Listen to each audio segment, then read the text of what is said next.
সবাইকে নমস্কার। নতুন এপিসোড নিয়ে হাজির হলাম। টবের মধ্যে টমেটো লাগানো হয়েছিল, খারাপ না, মোটামুটি ভালো ফলন আসছে। ভাতটা এখনো পাকে নাই, কাঁচাই রয়ে গেছে। আশা করি খুব তাড়াতাড়ি পেকে যাবে।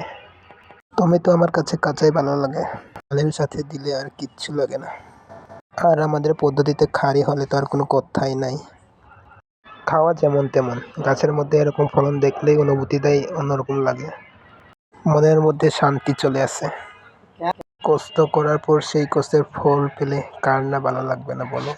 তো যাই হোক, ভয়েস দেওয়ার অভ্যাস নাই, এই পর্যন্তই থাক। কেমন হয়েছে জানিয়ে দিবেন। ধন্যবাদ সবাইকে।